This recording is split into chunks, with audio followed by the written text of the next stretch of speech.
Tell me a little bit about Kevin Bankos' childhood and where he grew up, where he went to school, and a little background there. That's a really long time ago. So I was born and raised in York, one of six. I have a sister that passed away actually from cancer my senior year in high school, 1982. But I was the youngest brother of the family, and we have three sisters, three boys. So we're kind of like the Brady Bunch, come to think of it. But born and raised, went to St. Joe's, York. We all did. We all came through York Catholic, so we're that legacy family, if you will, or whatever that means nowadays. But once I graduated high school, I went to electronics school and got an electronic degree for component level repair. And fast forward to York Catholic, somehow ended up as director of student affairs, which really is a fancy name, I think, for dean of students, and then became director of operations, none of which has anything to do with electronics. So I tell kids all the time, don't worry about your degree.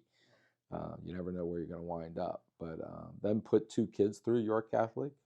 Both my kids graduated from York Catholic. So it's a little bit of the background. When I graduated, that's when I started coaching at age 18. Wow. Where did you start? And first of all, where did you go to electronics school, and why did you do? What turned you? So I mean, that's in the funny story. 1980s. Yeah, 1982. Funny story. I had an opportunity to go play golf at a college, but at that time, this is how old this is computers. Not every house had one, not everyone had one, and there was a world of tubes and transistors that were transitioning, and I wanted to be on the electronic side, not electrical. And the degree in college would have been electrical engineering. So I said, no, thank you. I really just want to do electronics. And there was a place called Electronic Institute in Steelton, actually. And it was a 2-year program. We went 5 days a week, 8 to 3, just like a full-time job, um, and graduated with an electronic degree from there. And it was a great time in electronics because tubes were transitioning to a transistor to surface mount stuff nowadays, but I was able to learn both. So my father worked as a service manager for Sears for 38 years, and it was fun to show him that I could fix things like he used to for St. Joe's. He was always tinkering with the old movie projectors and overhead slides and The old 16 millimeters, 100%, yes. And then the overhead slide projector that the bulb would burn out, and you tap the side and it would come back on. So I think it was him, being around him, that got me involved in the love of electronics. Yeah. So you say you start coaching when you were 18. What? I mean, Yeah. why coach? What? Well, I played basketball here, and I played golf at York Catholic, and love sports, obviously. And I played for a gentleman named Jack Angelo, legend basketball coach at St. Joe's, York. And he stayed in touch with me, and he was a friend of our family. Um, Once I graduated, he said, "Hey, why don't you come help me coach with Ron Stiles, another great friend of mine?" So I said, sure, I'll come over. And it was kind of interesting because it didn't feel that far removed from the age of the grade school kids that I was coaching at the time. So it was, I think that was the bug that started it all. And then I was done. I coached there 11 years with Jack. And then I took a break for a year. My neighbors then, with my wife, John Stoltz and Ken Waltman, two grads of York Catholic. We all lived in the same neighborhood, and we all had daughters. And I told my wife I would never coach girls basketball. I just couldn't do it. And I just couldn't see the talent or the athleticism, not talent, athleticism. Boys have a different athleticism than girls do. Um, and I just, third grade girls basketball didn't seem like I was ready to jump backwards into that. So I got voluntold by my wife that I needed to help at least with practices, and I did that. And our first game, our head coach decided to say something to an official twice and got ejected from the game. And next thing I knew, I was the head coach. Like a scene out of Hoosiers. Yeah, it seriously was. And there I was sitting on the bench as the head coach. And I guess the rest is history, so to speak. But wound up coaching my daughter and her friends through third through sixth grade basketball, and was probably the best time of coaching I had because they really needed skill development. And the best part of coaching is being able to teach the skills. Not when I watch basketball today, there's a lot of athleticism used, not necessarily skills. So back then, it was definitely skill training. That was the fun part of coaching. And they're eager to learn. 100%. They all just want to do something. That Yeah, definitely. You have eager beavers. Absolutely. And you know what? I think till this day, and nothing against boys basketball whatsoever, but girls are that way. Girls want to learn and they need to process. So you have to teach. And if you love to teach basketball, I would imagine any sport, the girl side is where they want fundamental teaching and they want to know why. They want to know what works, what doesn't work. So if you're a coach and like to teach the skills of the game or the purity of the game, if you will, go on the girl side. It's a great time. All right, now to get into the coaching a little bit, as far as on the girls' side, it's obviously different than the boys' side. But how, like, do you have to temper your approach with girls? What I mean, obviously, yeah. I mean, I'm a firm, but there are firm differences between the sexes. So let's sure. So how do you coach girls, and how would you? Yeah, definitely. You know what? In the world we live in today, thank goodness the good Lord made them different, right? If they were all the same, this would be a problem. So when you coach girls, it's more of the explaining. Boys, the biggest difference I think I see is boys react. They have an anticipation level different than girls. It's not wrong that the girls don't have it. It's just different. So you have to focus, I believe, more on the explanation of why you're going over there, or why we need to do it this way, or why we're spreading the floor this way, where the boys would just tend to react to a pass coming to them with anticipation, where the girls, you want to make sure they're in the right position, show them why they're in that position, and do drills over and over again to show them why it works. The boys' side, like I said, they're using athleticism and anticipation sometimes more than they are skill sets. Not that the boys don't drill skill sets, they certainly do, but I think that's the major difference that I saw. And as far as emotional side, I think back in the day there was probably a big difference. I don't think there is today. I think coaches need to realize boys have emotions too, and I think it's unfair of us as coaches not to see that or not to utilize that. They obviously care also. When I'm coaching, I always look at a coach that yells, "You have to make a layup. Make the layup." Well, I'm positive they didn't go down with the intent to miss the layup. So we all have to back off that a little bit, even on the boys' side, and realize they're trying to do their best. And it matters that they feel valued. It matters that they feel important. And I think for years we didn't worry about that on the boys' side. We could yell. You could be more direct, if you will, with boys, and they just seem to roll with it. I don't think that's the same anymore. Yeah, absolutely. All right, fast forward a little bit. How do you end up? I mean, obviously you're York Catholic through and through, your family, but how do you end up coaching at York Catholic? So Andy Bria was a coach here, and for years I played golf with Andy. He's been a lifelong friend, and for years he would ask me to come in and help coach, and I kept telling him, "Look, I'm coaching at the lower level. You got a bunch of talent coming up. Let me stay down here." And finally, I don't know, I broke down one year and came into practice, and Coach Weaver, that's the first time I met him, and Coach Bria were doing drills, and they were doing remarkable drills. I was like, "Well, you guys don't need me. These drills are amazing." So I started practicing a little bit. I didn't want to do anything with the games. My daughter was coming up. I had no intention of coaching. And then one year he convinced me to come in as JV coach, and the next thing I know, I'm the head coach and start my 19 years as a head coach run that I never thought would last that long, to be honest with you. With an amazing set of girls that you had too. Yes. Yeah, it feels funny. I said this to you earlier, sitting here talking about all the success by myself. First of all, you need talent. I've not met any state championship level team that didn't have talent. So we had tons of talent coming in, kids that bought into our system, to kids that were willing to do the work on their own, and then come and do it our way within our system. Once you establish that, it just kept rolling. new kids came in, and we were able to keep it going for a long time. Um, I always tell people culture that we established here is going to beat talent every day. And I'm a firm believer of that. It was easy to coach here because of the culture of the school. They were held accountable every day in class. They were held accountable to wear a uniform. They were held accountable to follow the rules. So as a coach, I could put accountability in, and they were used to it. So the marriage of the accountability side was beautiful. And that's the beauty of a Catholic. It 100%. I've said this numerous times that I could only see me coaching at a private school, and obviously you're a Catholic only probably, but every private school coach should recognize how blessed it is to be able to coach in a system that backs you up with accountability, and the kids come in knowing that's going to happen. So you don't have to reestablish that every year. They know it's there. It's just part of the culture that we provide every day as a student. So on the basketball floor, it was really easy to keep it going. But talent that doesn't work hard doesn't win.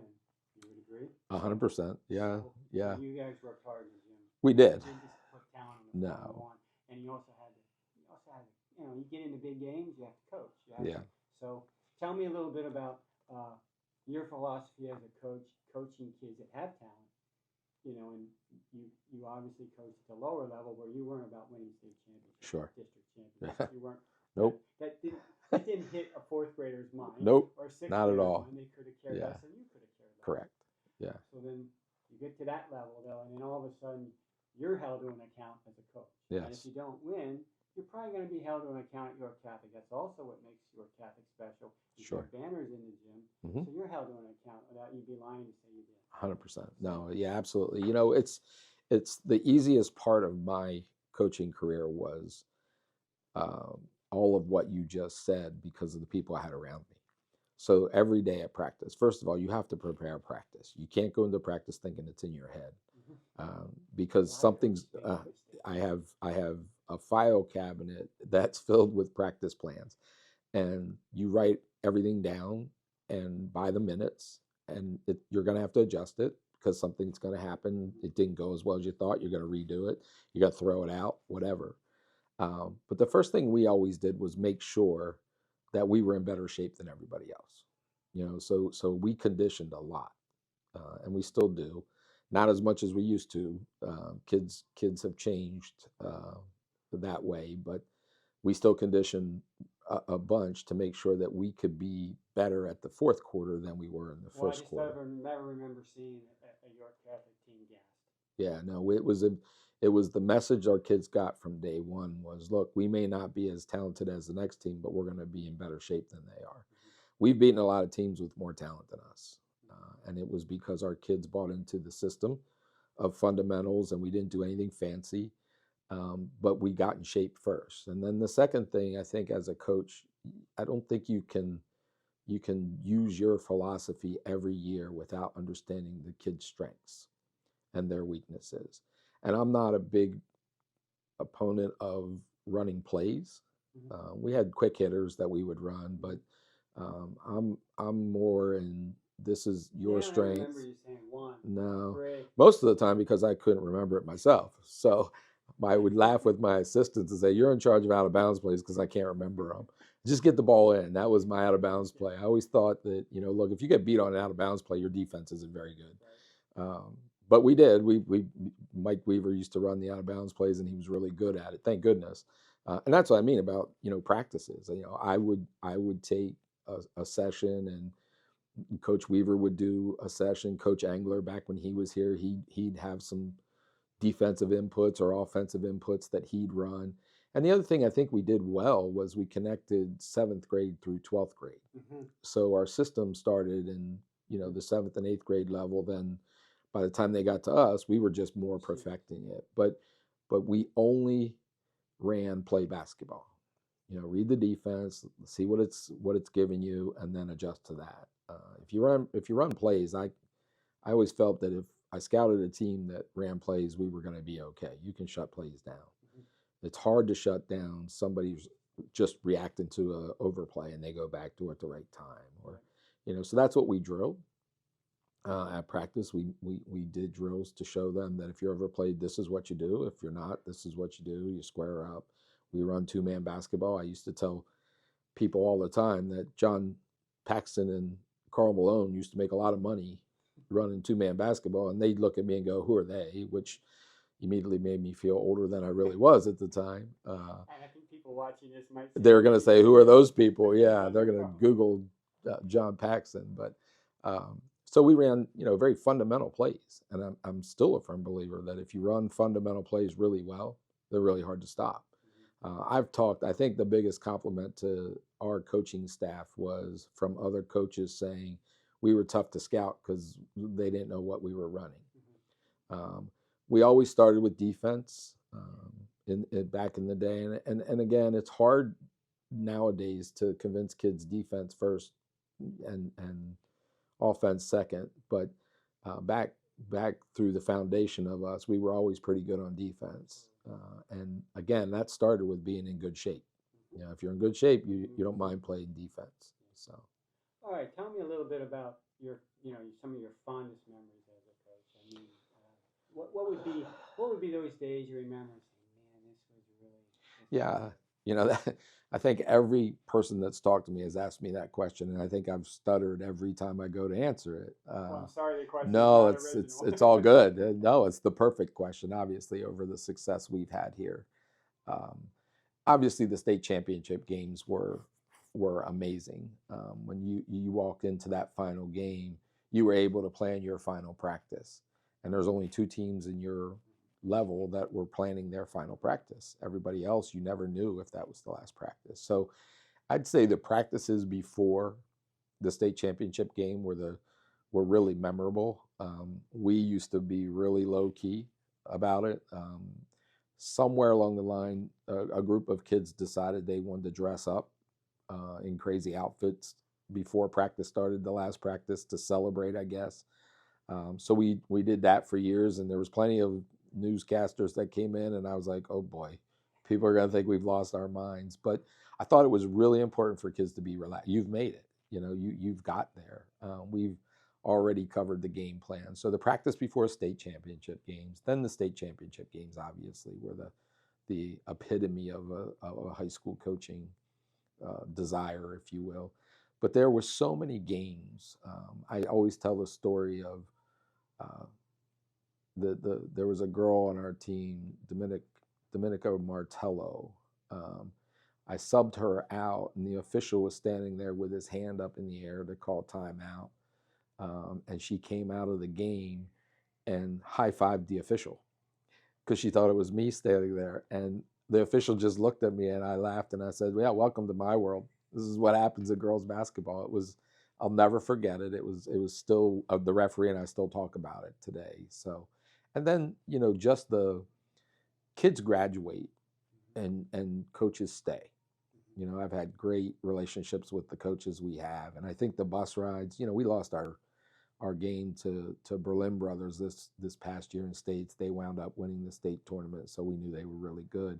And the bus ride home was just a fun time with the AD, the assistant AD, my wife, my assistant coach was on the bus, and I could probably think back to all those bus rides that were just fun conversations. I will not miss school bus rides. They were horrible, but the conversations on the bus rides were always fun. Yeah, they're not good. In fact, I joked and said, look, if you want me to come in and coach from January 15th through the end of the season, and you get coach buses every game, I'm in. I'll stay. Nobody went for it. All right, maybe to change gears a little bit, I'm gonna go back to coaching a little bit, but why step down now? You're young. Yeah, and sure. Obviously I know your daughter, and I respect it. Yeah. Maybe it's time to pass the torch. So elaborate on that, and we'll touch on it. Yeah, there wasn't.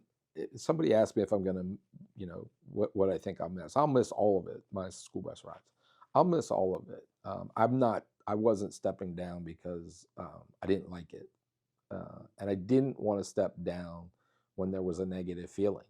I wanted to step down while we were still successful. And you can't define, high school coaches need to understand, you can't define success by state championships. You know, again, there's only 2 teams that get there. So, you know, we have talent. Um, we were successful for every year, in my opinion, this past year included. And I just thought, you know, the last couple years, the grind of every night, every practice, you know, 6 days a week, and then the seventh day you find yourself watching game film. It was just getting long. So I thought, you know what, this is a good time. There's plenty of talent to hand off. I didn't want to. I didn't want to hand off a down year either. It's not fair to the incoming coach, not for our expectations. I would say our down years are probably pretty good Yeah. compared to the rest, But when but you still, reach the pinnacle, yeah, you know, yeah. down year might be, you know, We didn't get to the district final. Yeah. You know, Mike Weaver. Mike's my stat guy, so he always reminds me. I can't remember half the stats, but you know, when I was the head coach for 19 years with my different levels of staff behind me, we made it to the district finals 16 years in a row, or 16 years out of 19. So that expectation is a lot. So I knew the beginning of this year was probably going to be my last. I kind of waited to see if Ashton was ready and if the school really wanted her to coach. Her and I had numerous conversations that the administration here needs to pick the coach. It's not me. This is York Catholic's basketball program, not Kevin's. So you know, we had that conversation, but I said you need to put your name in if you're ready. There was discussion behind the scenes here that President Doyle and the AD said, look, this is hers if she wants it. It's not a matter of interviewing, which I appreciated. She deserved it. So the beginning of this year was it, but I didn't want to say anything because I knew the distraction it would be. It wouldn't be right for the kids. And to be honest with you, it wouldn't be right even for me. Again, this took a lot of people to do. So we decided that my wife and I and Ashton and my assistants knew, and you know, the administration here knew that at the end of this year we'll call it a day and move on, and so that's what we did. But after all, too, you have a full-time job here. Yeah, 100%. Director of operations. That means you have. Sure. You don't know what a given day might. No, and it you have know, a lot of long days. You have 16-hour days. yeah, usually. Yeah, usually. And I don't think that's what people understand is these guys and ladies are not making a lot of money coaching. So regardless whether you're working at a school, which I didn't for, you know, 10 years of that 19, I'm leaving a full-time job somewhere else, driving down to practice here or at a game after a 10, 12-hour day there. And then you got 4 or 5 more hours in this. It was a long nights and 6 of them, and we plan on playing till the end of March. Right. So, you know, you start November and go through mid-March. It's a long season. So, working here made it super easier because I was on location, so to speak. So that was probably the easiest time during my coaching career. But I've always had jobs that the bosses thought coaching was important, commutative was important. So that was fun. But I think it just got to the point where, you know, it was time to let someone else take this up to another level. Really, that there's nothing else I could see accomplishing. You know, love to get back to the States, would have loved to gotten back to the state final every year, but well, you know that's unrealistic. Yeah. Yeah. I mean, look, we made it 7 out of 8 years to the state finals, which is crazy to talk about.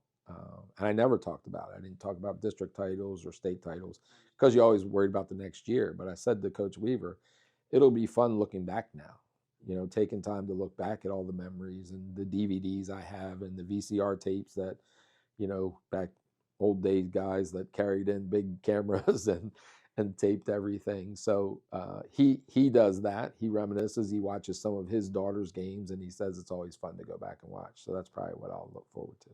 So speaking of daughter, I mean, I always admired you, Coach, not patronizing, but how you coached your daughter. I watched things. I mean, I thought that speak a little to it, what it was like to coach your daughter, and now, you know, passing the torch on to her.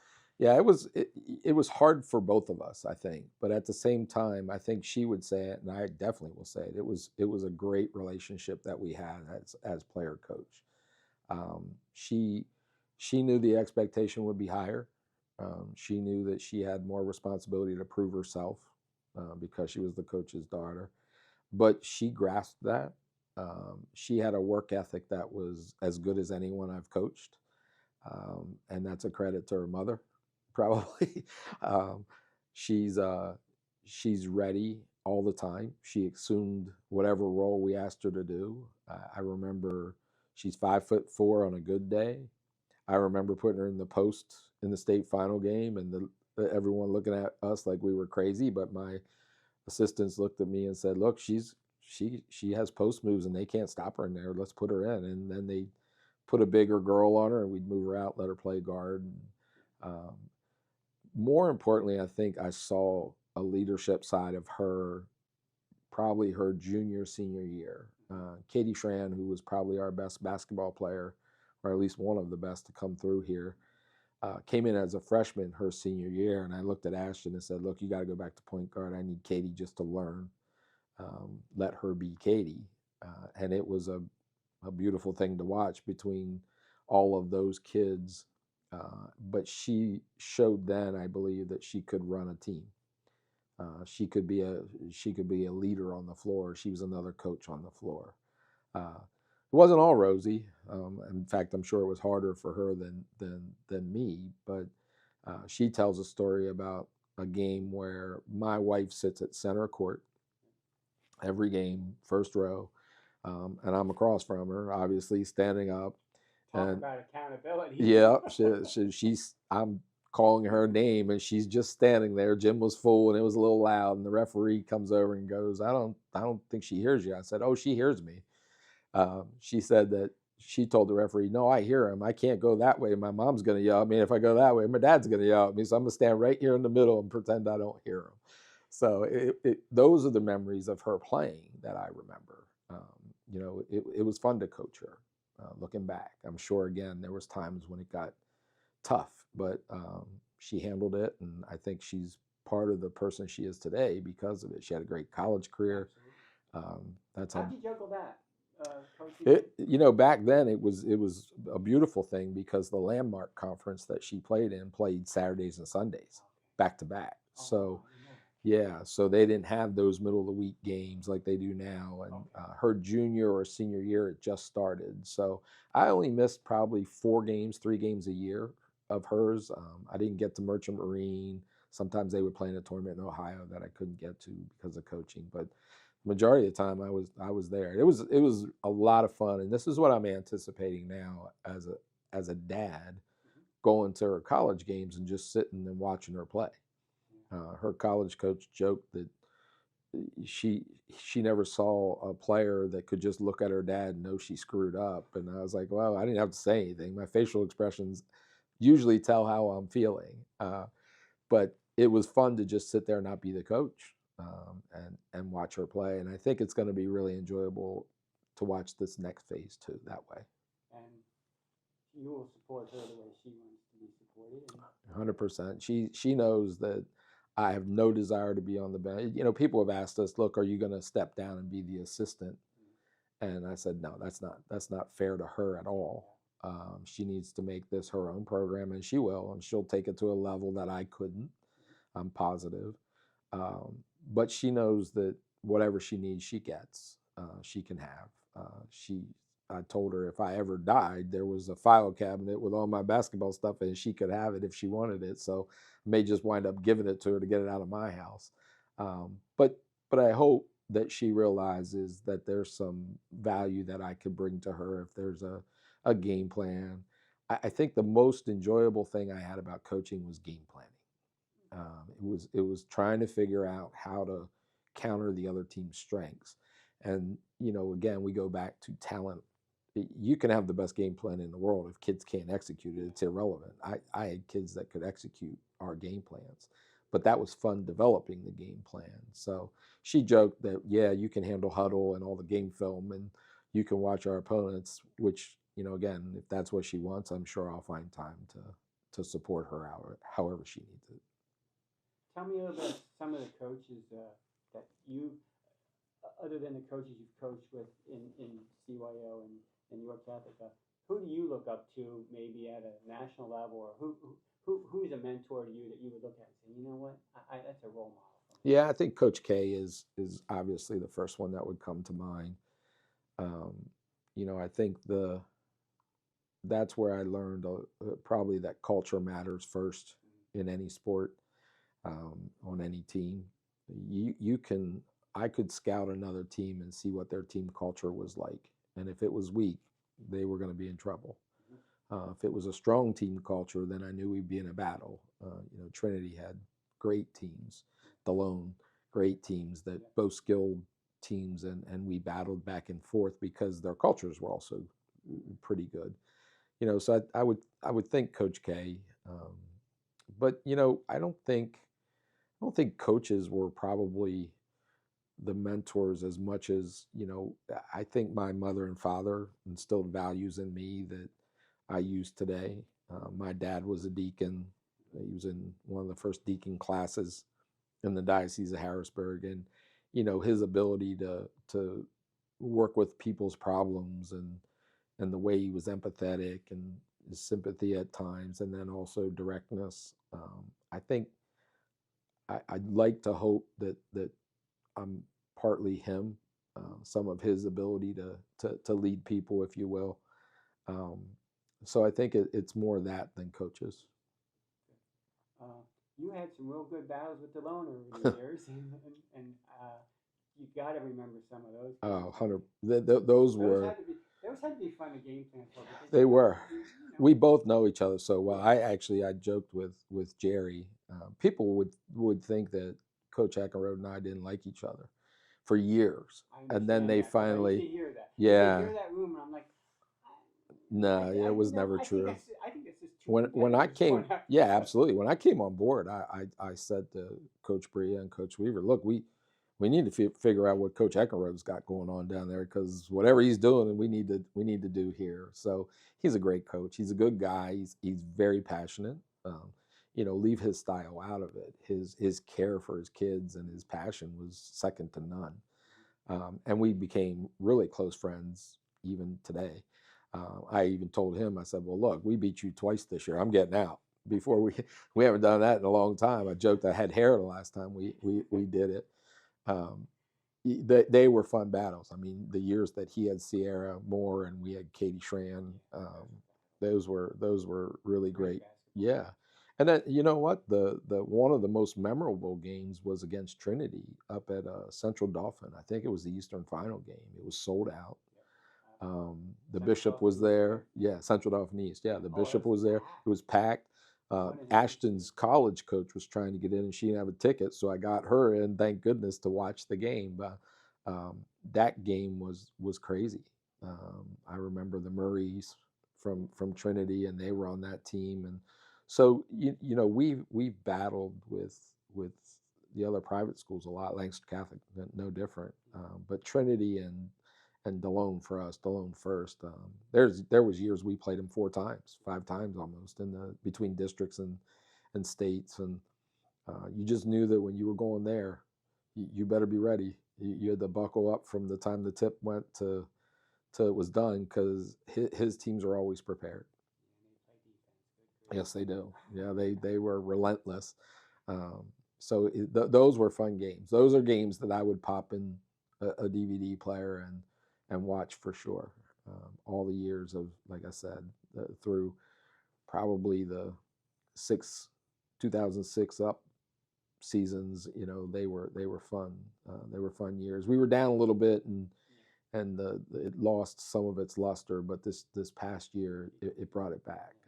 I told him after the game, obviously we won, but it was fun to see the DeLone Catholic and York Catholic rivalry games go back. I used to tell him 3-4 years before that, a rivalry has to have 2 teams, and there was only one showing up, so we needed to fix that, and we did.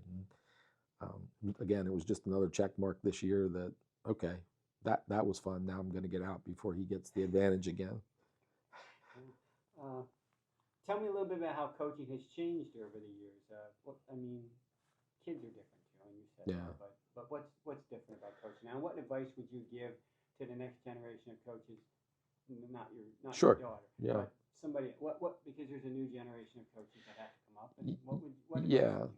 You know, the kids changed comment is kids changed every year. I understand. Right? So we've always had to adjust to that change. What I think is really changing is the society around the kids. There's so many choices for kids right now. I think the biggest thing a new coach is going to have to figure out is how do you develop work ethic and loyalty and commitment.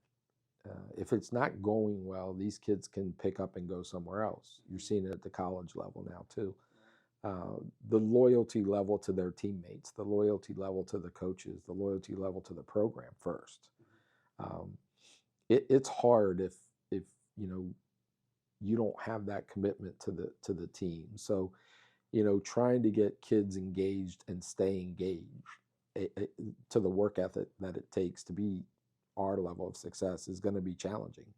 Just because basketball, you only put 5 kids on the floor at one time. So if you're carrying 15, there's just not enough minutes sometimes in every game, and kids get bored with that and go do something else. They're not wrong. It's just different. So we have, as coaches, have to figure out how do we manage that? How do you manage that from a standpoint of keeping them engaged? I think that's your first challenge. The skill development and the amount of practicing on their own is really another level. They all play. They just constantly play. Every sport is. We're going to play 30 club games this year between spring and summer, and nobody's practicing their skills. Boys, girls, basketball, lacrosse, soccer, pick your sport, baseball. The skill development is way down. We've talked as coaches. Jerry and I used to have this conversation, and it's not a knock on any kid in the last 5 to 7 years, but some of those kids would have never been able to play 10 years ago because their skills just weren't good enough. They're starting now, right? So I think reconvincing parents that spend your money on skill development, spend your money on a driveway basketball. It's where all these players learned how to play. It's the Katie Shrans, the Ashtons, the Megan Stewarts, the Amanda Weavers, Brittany Hicks, Deanna Cheskos. There's numerous kids that just use their athleticism, sure, but they were in the gym all the time. So skill development is another one in the off season. I think coaches are going to have to reestablish, try to figure out what works for these kids. Can't just be playing. You can't just play games. It's got to be. No, people ask, well, why not? They're playing a lot of games. Well, the biggest thing I find is they don't know how to compete. They lost the competitive edge because you can lose Saturday 2 games and you're playing Sunday. You can go 50-50 on a weekend and say, well, we're playing next weekend. There's never an ending. It's just another game. It's just another game. When you play games with no purpose, you lose that competitive edge. And high school, they all matter. Every game matters from beginning to end. So I think that's part of the challenge for coaches. They're going to have to figure that out again. That's well said, because I find with lacrosse, we have players that play so much lacrosse in the summer, but I find that their skill level, they don't. To me, and I don't mean this mean in any way, I don't think they're getting better sometimes. No, they aren't. They aren't because they're not practicing skills. If they were out throwing with their family or out doing or getting on the wall. It's just absolutely. Absurd.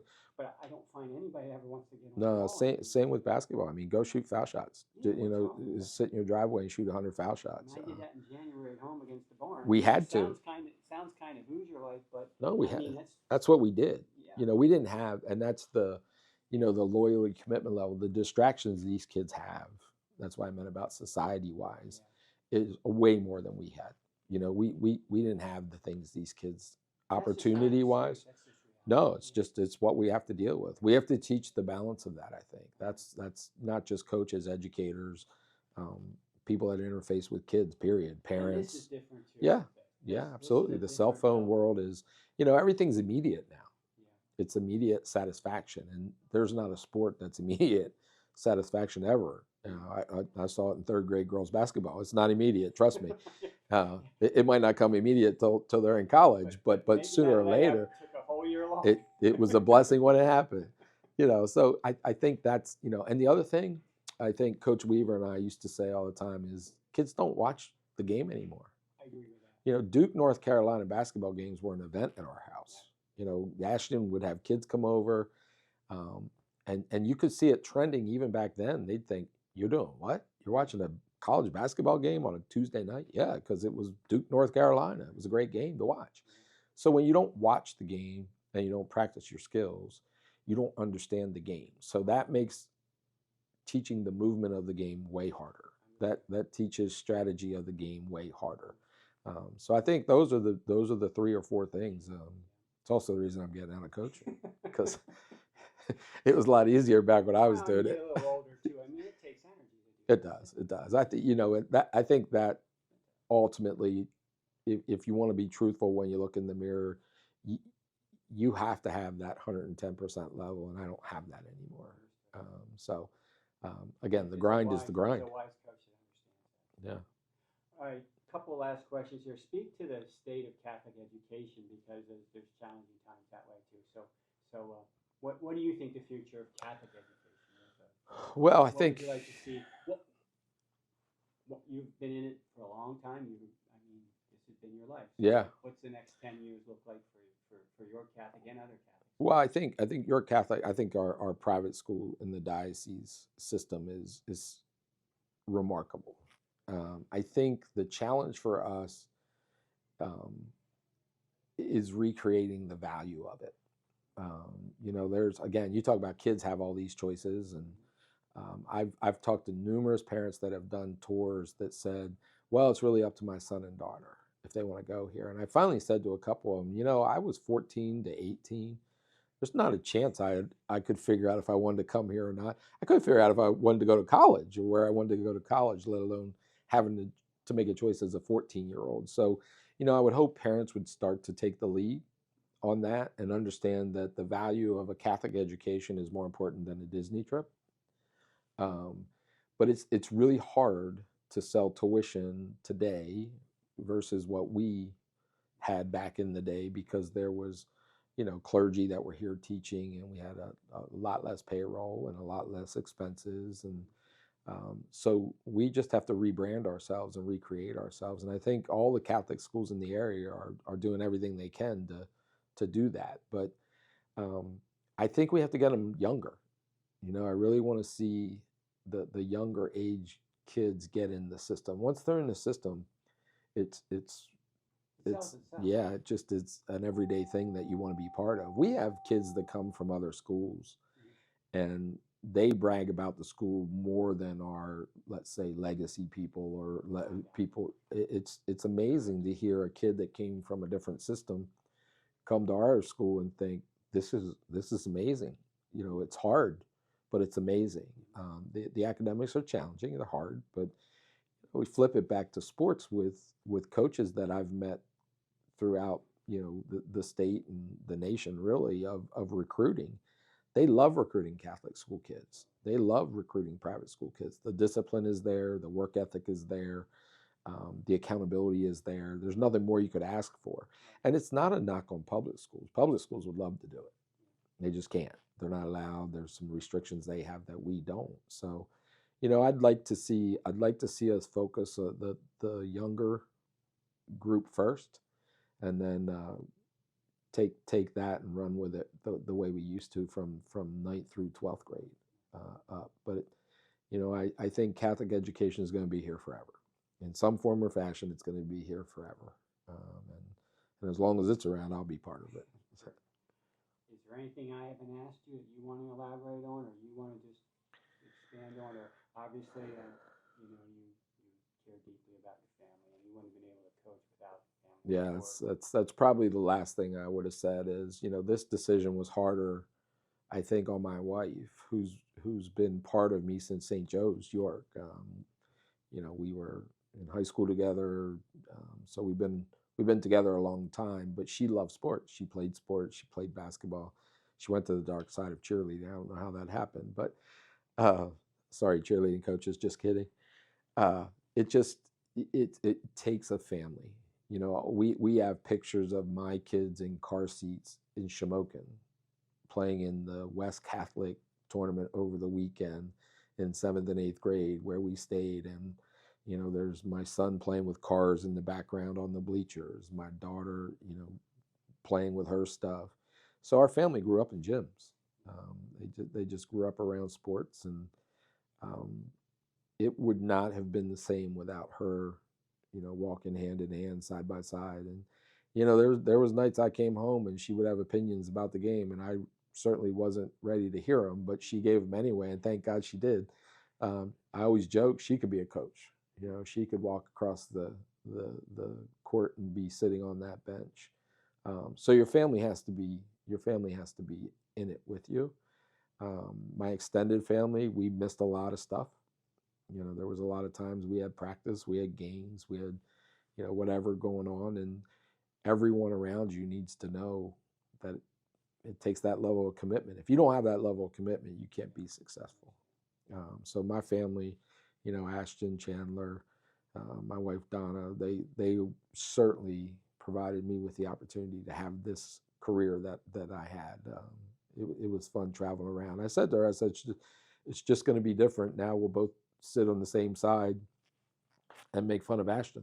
So, or heckle her, whatever we want to do, and ask her the same questions I got asked. So it'll still be a family affair. And I wanted to say this personally. Thank you for how you've always be with the press. I grew up watching Bobby Knight press conferences.